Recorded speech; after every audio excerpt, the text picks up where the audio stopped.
28 days magic ചലഞ്ചിന്റെ മൂന്നാമത്തെ എപ്പിസോഡിലേക്ക് നിങ്ങളെ എല്ലാവരെയും ഞാൻ സ്വാഗതം ചെയ്യുന്നു.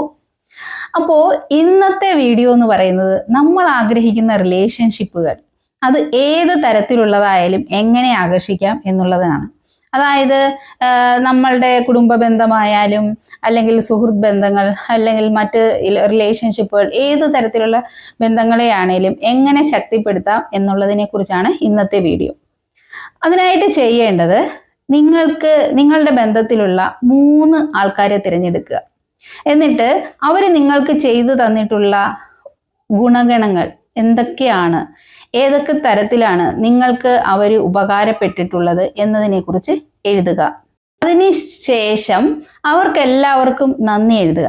ഇപ്പോൾ അമ്മയ്ക്ക് വേണ്ടിയിട്ടാണ് നിങ്ങൾ എഴുതിയതെങ്കിൽ, എൻ്റെ അമ്മ എന്നെ ഒരുപാട് നന്നായിട്ടാണ് വളർത്തിയത്, എൻ്റെ അമ്മ എനിക്ക് എൻ്റെ എല്ലാ കാര്യങ്ങൾക്കും എൻ്റെ അമ്മ എന്നെ സപ്പോർട്ട് ചെയ്തിട്ടുണ്ട്, അതിന് ഞാൻ എൻ്റെ അമ്മയ്ക്ക് നന്ദി പറയുന്നു. ഇപ്പോൾ പാർട്ട്ണർക്ക് വേണ്ടിയിട്ടാണെങ്കിൽ നിങ്ങൾക്ക് എഴുതാം, എൻ്റെ പാർട്ട്ണർ എനിക്ക് എല്ലാ സന്തോഷങ്ങളും എനിക്ക് തരുന്നുണ്ട്, എന്നെ സപ്പോർട്ട് ചെയ്യുന്നുണ്ട്, അതിനെല്ലാത്തിനും ഞാൻ എൻ്റെ പാർട്ട്ണർക്ക് നന്ദി പറയുന്നു.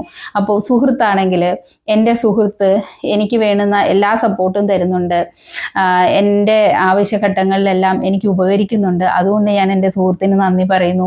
ഈ തരത്തിൽ നിങ്ങൾ എഴുതുക. ഇങ്ങനെ നിങ്ങൾ എഴുതുമ്പോൾ തീർച്ചയായിട്ടും നിങ്ങളുടെ മനസ്സിൽ ആ വ്യക്തിബന്ധത്തിൽ നിങ്ങൾക്ക് എന്തെങ്കിലുമൊക്കെ പോരായ്മകൾ അനുഭവപ്പെട്ടിട്ടുണ്ടെങ്കിൽ അത് മാറിക്കിട്ടാൻ ഇത് സഹായിക്കും. അതെങ്ങനെയാന്ന് വെച്ചാൽ, ആദ്യം തന്നെ നമ്മൾ അവരെക്കുറിച്ചുള്ള അവർ നമുക്ക് വേണ്ടി ചെയ്തിട്ടുള്ള നല്ല കാര്യങ്ങളൊക്കെ നമ്മൾ എഴുതുന്നത് വഴി അവരുടെ പോരായ്മകളെ നമ്മൾ മറക്കുകയാണ്. ഒരുപക്ഷെ ആ ബന്ധത്തോട് നമ്മുടെ മനസ്സിൽ ചിലപ്പോൾ എന്തെങ്കിലും നെഗറ്റീവ്സ് ഒക്കെ ഉണ്ടായിരിക്കും. അപ്പോൾ അവരുടെ നല്ല കാര്യങ്ങൾ എഴുതുന്നത് വഴി അവരോടുള്ള നെഗറ്റീവ് മൈൻഡ് സെറ്റ് നമുക്ക് മാറുകയും അതുവഴി ആ ഒരു റിലേഷൻ വളരെ ഉജ്ജ്വലമാവുകയും ചെയ്യും.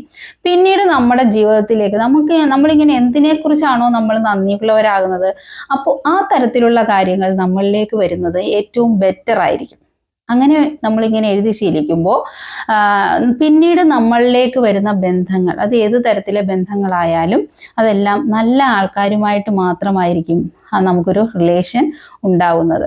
അപ്പോൾ ഈ ഒരു പ്രാക്ടീസ് നിങ്ങളെല്ലാവരും ഇന്ന് തന്നെ ചെയ്തു തുടങ്ങുക. എല്ലാവർക്കും വളരെ നല്ല സുഹൃത്ത് ബന്ധങ്ങളും നല്ല റിലേഷനുകളും നല്ല ഫാമിലി ലൈഫും എല്ലാം ഞാൻ ആശംസിക്കുന്നു.